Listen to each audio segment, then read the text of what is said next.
रात के 10 बज गए थे। झालपा खुली हुई छत पर लेटी हुई थी। जेठ की सुनहरी चांदनी में सामने फैले हुए नगर के कलश, गुंबद और वृक्ष स्वप्न चित्रों से लगते थे। झालपा की आंखें चंद्रमा की ओर लगी हुई थी। उसे ऐसा मालूम हो रहा था, मैं चंद्रमा की ओर उड़ी जा रही हूँ। उसे अपनी नाक में खुश्की, आँखों में जलन और सिर में चक्कर मालूम हो रहा था। कोई बात ध्यान में आते ही भूल जाती और बहुत याद करने पर भी याद न आती थी।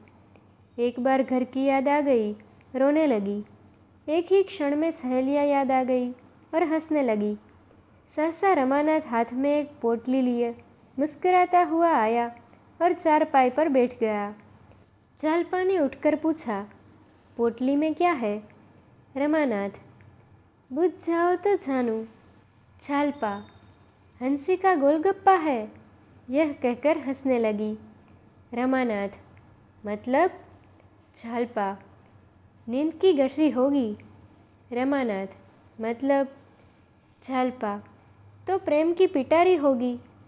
रमानाथ, ठीक, आज मैं तुम्हें फूलों की देवी बनाऊंगा। झालपा खिल उठी। रमा ने बड़े अनुराग से उसे फूलों के गहने पहनाने शुरू किए। फूलों के शीतल कोमल स्पर्श से झालपा के कोमल शरीर में गुदगुदी सी होने लगी। उन्हीं फूलों की भांति उसका एक एक रोम प्रफुल्लित हो गया। रमा ने मुस्कुराकर कहा, कुछ उपहार? झालपा ने कुछ उत्तर न दिया। इस वेश में पति की ओर ताकते हुए भी उसे संकोच हुआ। उसकी बड़ी इच्छा हुई कि जरा आईने में अपनी छवि देखे। सामने कमरे में लैंप जल रहा था। वह उठकर कमरे में गई और आईने के सामने खड़ी हो गई। नशे की तरंग में उसे ऐसा मालूम हुआ कि मैं सचमुच फूलों की देवी हूँ। उसने पानदान उठा लिया और बाहर आकर पान बनाने लगी। रमा को इस समय अपने कपट व्यवहार पर बड़ी ग्लानि हो रही थी। झालपा ने कमरे से लौटकर प्रेमोल्लसित नज़रों से उसकी ओर देखा तो उसने मुंह फेर लिया। उस सरल विश्वास से भरी हुई आंखों के सामने वह ताक न सका। उसने सोचा, मैं कितना बड़ा कायर हूँ। क्या मैं बाबूजी को साफ साफ जवाब न दे सकता था? मैंने हामी ही क्यों भरी? क्या झालपा से घर की दशा साफ साफ कह देना मेरा कर्तव्य न था? उसकी आंखें भर आई। जाकर मुंडेर के पास खड़ा हो गया। प्रणय के उस निर्मल प्रकाश में उसका मनोविकार किसी भयंकर जंतु की भांति घूरता हुआ जान पड़ता था। उसे अपने ऊपर इतनी घृणा हुई कि एक बार जी में आया, सारा कपट व्यवहार खोल दूं, लेकिन संभल गया। कितना भयंकर परिणाम होगा। झालपा की नज़रों से गिर जाने की कल्पना ही उसके लिए असह्य थी। झालपा ने प्रेम सरस नज़रों से देखकर कहा, मेरे दादाजी तुम्हें देखकर गए और अम्मा जी से तुम्हारा बखान करने लगे तो मैं सोचती थी कि तुम कैसे होंगे। मेरे मन में तरह तरह के चित्र आते थे। रमानाथ ने एक लंबी सांस खींची, कुछ जवाब न दिया। झालपा ने फिर कहा, मेरी सखिया तुम्हें देखकर मुग्ध हो गई। शहजादी तो खिड़की के सामने से हटती ही न थी। तुमसे बातें करने की उसकी बड़ी इच्छा थी। जब तुम अंदर गए थे तो उसी ने तुम्हें पान के बीड़े दिए थे, याद है? रमा ने कोई जवाब न दिया। झालपा, अजी, वही जो रंगरूप में सबसे अच्छी थी, जिसके गाल पर एक तिल था। तुमने उसकी ओर बड़े प्रेम से देखा था तो बेचारी लाज के मारे गड़ गई थी। मुझसे कहने लगी, जीजा तो बड़े रसिक जान पड़ते हैं। सखियों ने उसे खूब चिढ़ाया। बेचारी रुआंसी हो गई, याद है? रमा ने मानो नदी में डूबते हुए कहा, मुझे तो याद नहीं आता। झालपा, अच्छा, अब की चलोगे तो दिखा दूंगी। आज तुम बाजार की तरफ गए थे कि नहीं? रमा ने सिर झुकाकर कहा, आज तो फुर्सत नहीं मिली। झालपा, जाओ, मैं तुमसे न बोलूँगी। रोज हिले हवाले करते हो। अच्छा, कल ला दोगे ना? रमानाथ का कलेजा मसोस उठा। यह चंद्रहार के लिए इतनी विकल हो रही है, इसे क्या मालूम कि दुर्भाग्य इसका सर्वस्व लूटने का सामान कर रहा है। जिस सरल बालिका पर उसे अपने प्राणों को न्यौछावर करना चाहिए था, उसी का सर्वस्व अपहरण करने पर वह तुला हुआ है। वह इतना व्यग्र हुआ कि जी में आया कोठे से कूदकर प्राणों का अंत कर दे। आधी रात बीत चुकी थी। चंद्रमा चोर की भांति एक वृक्ष की आड़ से झांक रहा था। झालपा पति के गले में हाथ डाले हुए निंद्रा में मग्न थी। रमा मन में विकट संकल्प करके धीरे से उठा, पर निंद्रा की गोद में सोए हुए पुष्प प्रदीप ने उसे अस्थिर कर दिया। वह एक क्षण खड़ा मुग्ध नजरों से झालपा के निंद्रा विहसित मुख की ओर देखता रहा। कमरे में जाने का साहस न हुआ, फिर लेट गया। झालपा ने चौंक कर पूछा, कहाँ जाते हो? क्या सवेरा हो गया? रमानाथ, अभी तो बड़ी रात है। झालपा, तो तुम बैठे क्यों हो? रमानाथ, कुछ नहीं, जरा पानी पीने उठा था। झालपा ने प्रेमातुर होकर रमा के गले में बाहें डाल दी और उसे सुलाकर कहा, तुम इस तरह मुझ पर टोना करोगे तो मैं भाग जाऊंगी। न जाने किस तरह ताकते हो, क्या करते हो, क्या मंत्र पढ़ते हो कि मेरा मन चंचल हो जाता है। बासंती सच कहती थी, पुरुषों की आंख में टोना होता है। रमा ने फटे हुए स्वर में कहा, टोना नहीं कर रहा हूँ, आंखों की प्यास बुझा रहा हूँ। दोनों फिर सोए, एक उल्लास में डूबी हुई, दूसरा चिंता में मग्न। 3 घंटे और गुजर गए। द्वादशी के चांद ने अपना विश्वदीपक बुझा दिया। प्रभात की शीतल समीर प्रकृति को मद के प्याले पिलाती फिरती थी। आधी रात तक जागने वाला बाजार भी सो गया। केवल रमा अभी तक जाग रहा था। मन में भांति भांति के तर्क वितर्क उठने के कारण वह बार बार उठता था और फिर लेट जाता था। आखिर जब 4 बजने की आवाज़ कान में आई तो घबराकर उठ बैठा और कमरे में जा पहुंचा। गहनों का संदूकचा अलमारी में रखा हुआ था। रमा ने उसे उठा लिया और थर थर कांपता हुआ नीचे उतर गया। इस घबराहट में उसे इतना अवकाश न मिला कि वह कुछ गहने छांट कर निकाल लेता। दयानाथ नीचे बरामदे में सो रहे थे। रमा ने उन्हें धीरे से जगाया। उन्होंने हकबकाकर पूछा, कौन? रमा ने धीरे से कहा, मैं हूँ, यह संदूकची लाया हूँ, रख लीजिए। दयानाथ सावधान होकर बैठ गए। अभी तक केवल उनकी आंखें जागी थी, अब चेतना भी जागृत हो गई। रमा ने जिस वक्त उनसे गहरे उठा लाने की बात कही थी, उन्होंने समझा था कि यह आवेश में ऐसा कह रहा है। उन्हें इसका विश्वास न आया था कि रमा जो कुछ कह रहा है उसे पूरा भी कर दिखाएगा। इन कमीनी चालों से वह अलग ही रहना चाहते थे। ऐसे कुत्सित कार्य में पुत्र से साठगांठ करना उसकी अंतरात्मा को किसी तरह स्वीकार न था। पूछा, इसे क्यों उठा लाए? रमा ने धृष्टता से कहा, आप ही का तो हुक्म था। दयानाथ, झूठ कहते हो। रमानाथ, तो क्या फिर रखाऊं? रमा के इस प्रश्न ने दयानाथ को घोर संकट में डाल दिया। सेंपते हुए बोले, अब क्या रखाओगे? कहीं देख ले तो गजब ही हो जाए। वही काम करोगे जिसमें जग हंसाई हो। खड़े क्या हो, संदूकची मेरे बड़े संदूक में रखाओ और जाकर लेट रहो। कहीं झाग पड़े तो बस। बरामदे के पीछे दयानाथ का कमरा था। उसमें एक देवदार का पुराना संदूक रखा था। रमा ने संदूकची उसके अंदर रख दी और बड़ी फुर्ती से ऊपर चला गया। छत पर पहुंचकर उसने आहट ली। झालपा पिछले पहर की सुखद निद्रा में मग्न थी। रमा ज्यों ही चारपाई पर बैठा, झालपा चौंक पड़ी और उससे चिमट गई।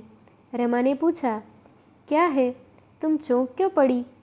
झालपा ने इधर उधर प्रसन्न नज़रों से ताक कर कहा, कुछ नहीं, एक स्वप्न देख रही थी। तुम बैठे क्यों हो? कितनी रात है अभी?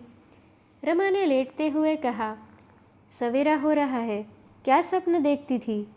झालपा, जैसे कोई चोर मेरे गहनों की संदूकची उठाए लिए जाता हो। रमा का हृदय इतनी जोर से धक धक करने लगा मानो उस पर हथौड़े पड़ रहे हैं। खून सर्द हो गया, परंतु संदेह हुआ, कहीं इसने मुझे देख तो नहीं लिया। वह जोर से चिल्ला पड़ा, चोर चोर। नीचे बरामदे में दयानाथ भी चिल्ला उठे, चोर चोर। झालपा घबरा कर उठी, दौड़ी हुई कमरे में गई, झटके से अलमारी खोली। संदूकची वहाँ न थी। मूर्छित होकर गिर पड़ी। सवेरा होते ही दयानाथ गहने लेकर सर्राफ के पास पहुँचे और हिसाब होने लगा। सर्राफ के 1500 रुपये आते थे, मगर वह केवल 1500 रुपये के गहने लेकर संतुष्ट न हुआ। बिके हुए गहनों को वह बट्टे पर ही ले सकता था।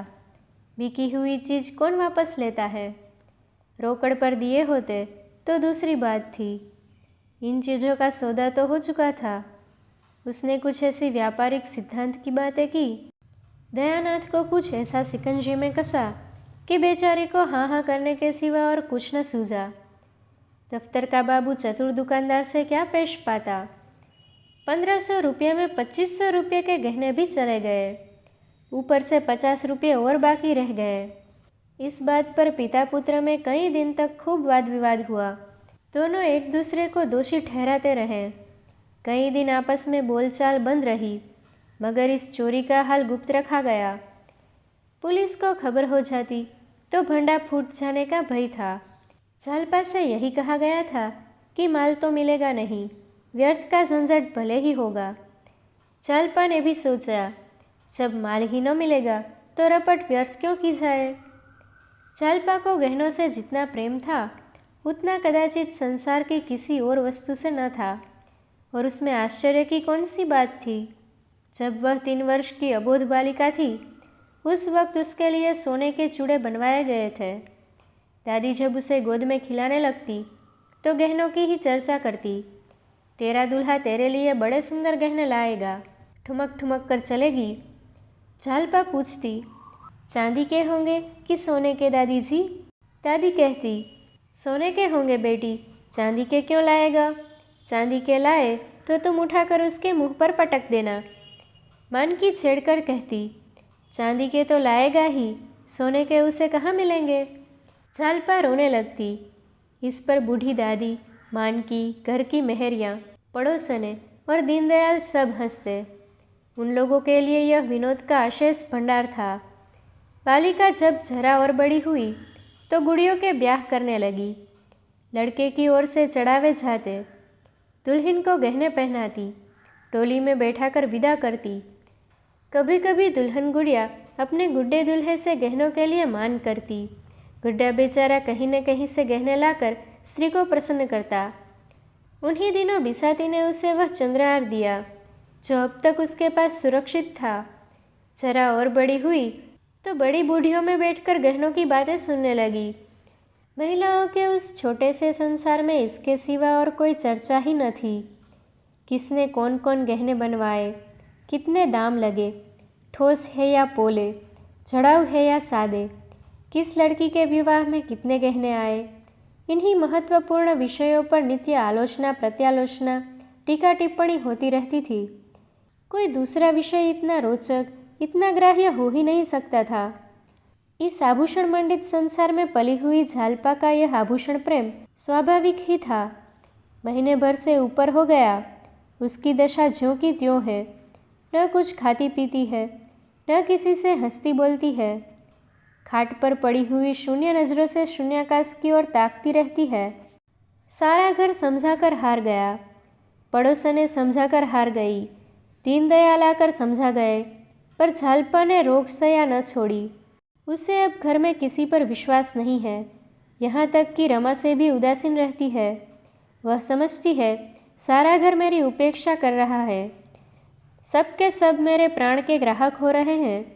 जब इनके पास इतना धन है तो फिर मेरे गहने क्यों नहीं बनवाते। जिससे हम सबसे अधिक स्नेह रखते हैं उसी पर सबसे अधिक रोष भी करते हैं। झालपा को सबसे अधिक क्रोध रमानाथ पर था। अगर यह अपने माता पिता से जोर देकर कहते तो कोई इनकी बात न टाल सकता, पर यह कुछ कहे भी इनके मुंह में तो दही जमा हुआ है। मुझसे प्रेम होता तो यूँ निश्चिंत न बैठे रहते। जब तक सारी चीज़ें न बनवा लेते रात को नींद न आती। मुँह देखे की मोहब्बत है, माँ बाप से कैसे कहे, जाएंगे तो अपने ही। और मैं कौन हूँ। वह रमा से केवल खींची ही न रहती थी, वह कभी कुछ पूछता तो 2-4 झलीकटी सुना देती। बेचारा अपना सा मुँह लेकर रह जाता। गरीब अपनी ही लगाई हुई आग में जला जाता है। अगर वह जानता कि उन डींगों का यह फल होगा तो वह जबान पर मुहर लगा लेता। चिंता और ग्लानि उसके हृदय को कुचले डालती थी। कहाँ सुबह से शाम तक हंसी कह कहे सैर सपाटे में कटते थे, कहाँ अब नौकरी की तलाश में ठोकरें खाता फिरता था। सारी मस्ती गायब हो गई। बार बार अपने पिता पर क्रोध आता। यह चाहते तो 2-4 महीने में सब रुपये अदा हो जाते, मगर इन्हें क्या फिक्र, मैं चाहे मर जाऊं पर यह अपनी टेक न छोड़ेंगे। उसके प्रेम से भरे हुए निष्कपट हृदय में आग सी सुलगती रहती थी। झालपा का मुरझाया हुआ मुख देखकर उसके मुंह से ठंडी सांस निकल जाती थी। वह सुखद प्रेम स्वप्न इतनी जल्द भंग हो गया। क्या वे दिन फिर कभी आएंगे? 3,000 के गहने कैसे बनेंगे? अगर नौकर भी हुआ तो ऐसा कौन सा बड़ा ओहदा मिल जाएगा? 3,000 तो शायद 3 जन्मों में भी न जमा हो। वह कोई ऐसा उपाय सोच निकालना चाहता था जिसमें वह जल्द से जल्द अतुल संपत्ति का स्वामी हो जाए। कहीं उसके नाम कोई लॉटरी निकल आती, फिर तो वह झालपा को आभूषणों से मढ़ देता। सबसे पहले चंद्रहार बनवाता, उसमें हीरे जड़े होते। अगर इस वक्त उसे जाली नोट बनाना आ जाता तो अवश्य बनाकर चला देता। एक दिन वह शाम तक नौकरी की तलाश में मारा मारा फिरता रहा। शतरंज की बदौलत उसका कितने ही अच्छे अच्छे आदमियों से परिचय था, लेकिन वह संकोच के कारण किसी से अपनी स्थिति प्रकट न कर सकता था। यह भी जानता था कि यह मान सम्मान उसी वक्त तक है जब तक किसी के सामने मदद के लिए हाथ नहीं फैलाता। यह आन टूटी फिर कोई बात भी न पूछेगा। कोई ऐसा भला मानुस न दिखता था जो कुछ बिना कहे ही जान जाए और उसे कोई अच्छी सी जगह दिला दे। आज उसका चित्त बहुत खिन्न था। मित्रों पर ऐसा क्रोध आ रहा था कि एक एक को फटकारे और आए तो द्वार से दुत्कार दे। अब किसी ने शतरंज खेलने को बुलाया तो ऐसी फटकार सुनाऊंगा कि बच्चा याद करे। मगर वह जरा गौर करता तो उसे मालूम हो जाता कि इस विषय में मित्रों का उतना दोष न था जितना खुद उसका। कोई ऐसा मित्र न था जिससे उससे बढ़ बढ़कर बातें न की हो। यह उसकी आदत थी। घर की असली दशा को वह सदैव बदनामी की तरह छिपाता रहा, और यह उसी का फल था कि इतने मित्रों के होते हुए भी वह बेकार था। वह किसी से अपनी मनोव्यथा न कह सकता था, और मनोव्यथा सांस की भांति अंदर घुटकर असह्य हो जाती है। घर में आकर वह मुंह लटकाए हुए बैठ गया। जागेश्वरी ने पानी लाकर रख दिया और पूछा, आज तुम दिन भर कहाँ रहे? लो, हाथ मुंह धो डालो। रमा ने लोटा उठाया ही था कि झालपा ने आकर उग्र भाव से कहा, मुझे मेरे घर पहुँचा दो इसी वक्त। रमा ने लोटा रख दिया और उसकी ओर इस तरह ताकने लगा मानो उसकी बात समझ में न आई हो। जागेश्वरी बोली, भला इस तरह कहीं बहू बेटियाँ विदा होती है? कैसी बात कहती हो बहू? झालपा, मैं उन बहू बेटियों में नहीं हूँ। मेरा जिस वक्त जी चाहेगा जाऊँगी, जिस वक्त जी चाहेगा आऊँगी। मुझे किसी का डर नहीं है। जब यहाँ कोई मेरी बात नहीं पूछता तो मैं भी किसी को अपना नहीं समझती। सारे दिन अनाथों की तरह पड़ी रहती हूँ, कोई झांकता तक नहीं। मैं चिड़िया नहीं हूँ जिसका पिंजरा दाना पानी रख कर बंद कर दिया जाए। मैं भी आदमी हूँ। अब इस घर में मैं क्षण भर न रुकूंगी। अगर कोई मुझे भेजने न जाएगा तो अकेली चली जाऊंगी। राह में कोई भेड़िया नहीं बैठा है जो मुझे उठा ले जाएगा, और उठा भी ले जाए तो क्या गम। यहाँ कौन सा सुख भोग रही हूँ। रमा ने सावधान होकर कहा, आखिर कुछ मालूम भी तो हो, क्या बात हुई? झालपा, बात कुछ नहीं हुई, अपना जी है, यहाँ नहीं रहना चाहती। रमानाथ, भला इस तरह जाओगी तो तुम्हारे घर वाले क्या कहेंगे? कुछ यह भी तो सोचो। झालपा, यह सब कुछ सोच चुकी हूँ और ज़्यादा नहीं सोचना चाहती। मैं जाकर अपने कपड़े बांधती हूँ और इसी गाड़ी से जाऊँगी। यह कहकर झालपा ऊपर चली गई। रमा भी पीछे पीछे यह सोचता हुआ चला, इसे कैसे शांत करूँ। झालपा अपने कमरे में जाकर बिस्तर लपेटने लगी कि रमा ने उसका हाथ पकड़ लिया और बोला, तुम्हें मेरी कसम, जो इस वक्त जाने का नाम लो। झालपा ने त्योरी चढ़ाकर कहा, तुम्हारी कसम की हमें कुछ परवाह नहीं है। उसने अपना हाथ छुड़ा लिया और फिर बिछावन लपेटने लगी। रमा खिसियाना सा होकर एक किनारे खड़ा हो गया। झालपा ने बिस्तरबंद से बिस्तरे को बांधा और फिर अपने संदूक को साफ करने लगी, मगर अब उसमें वह पहले सी तत्परता न थी। बार बार संदूक बंद करती और खोलती। वर्षा बंद हो चुकी थी।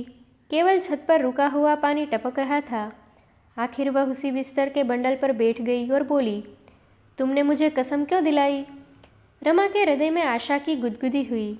बोला, इसके सिवा मेरे पास तुम्हें रोकने का और क्या उपाय था? चालपा, क्या तुम चाहते हो कि मैं यहीं घुट-घुट कर मर जाऊं? रमानाथ, तुम ऐसे मनहूस शब्द क्यों मुंह से निकालती हो? मैं तो चलने को तैयार हूँ। न मानोगी तो पहुँचाना ही पड़ेगा। जाओ, मेरा ईश्वर मालिक है, मगर कम से कम बाबूजी और अम्मा से पूछ लो। बुझती हुई आग में तेल पड़ गया। चालपा तड़प कर बोली, वह मेरे कौन होते हैं जो उनसे पूछूं? रमानाथ, कोई नहीं होते। चालपा, कोई नहीं। अगर कोई होते तो मुझे यूँ न छोड़ देते। रुपये रखते हुए कोई अपने प्रियजनों का कष्ट नहीं देख सकता। ये लोग क्या मेरे आंसू न पहुँच सकते थे? मैं दिन के दिन यहाँ पड़ी रहती हूँ, कोई झूठो भी पूछता है। मोहल्ले की स्त्रियाँ मिलने आती है, कैसे मिलूँ? यह सूरत तो मुझसे नहीं दिखाई जाती।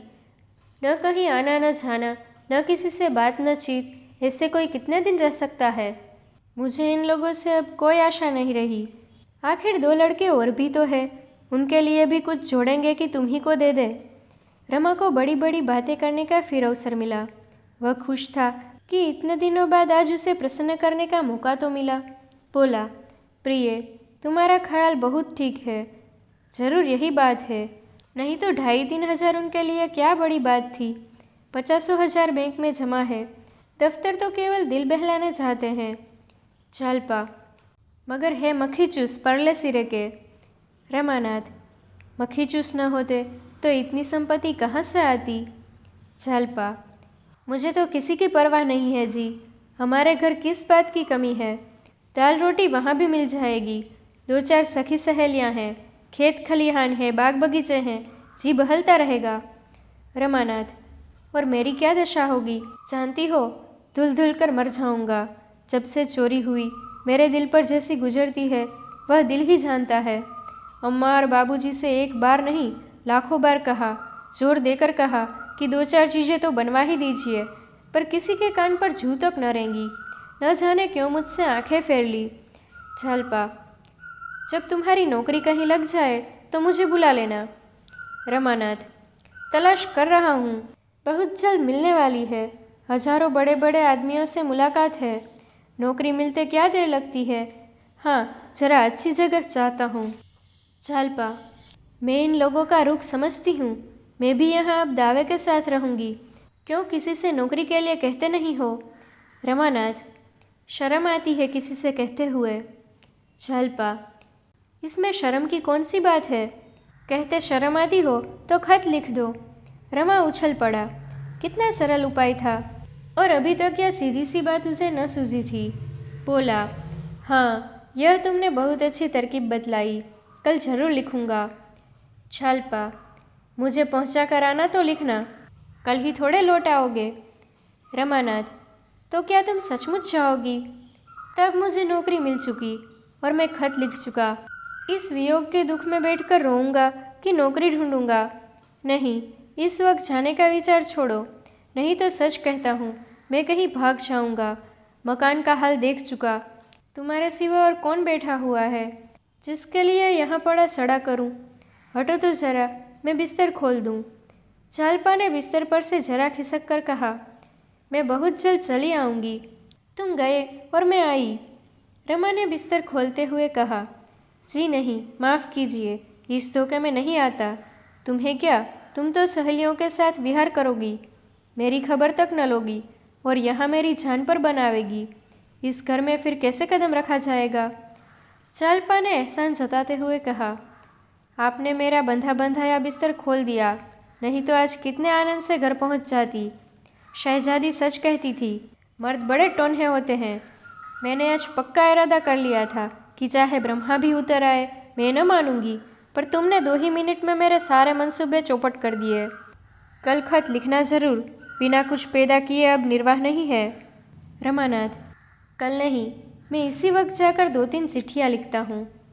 चालपा, पान तो खाते जाओ। रमानाथ ने पान खाया और मर्दाने कमरे में आकर खत लिखने बैठे, मगर फिर कुछ सोचकर उठ खड़े हुए और एक तरफ को चल दिए। स्त्री का सप्रेम आग्रह पुरुष से क्या नहीं करा सकता।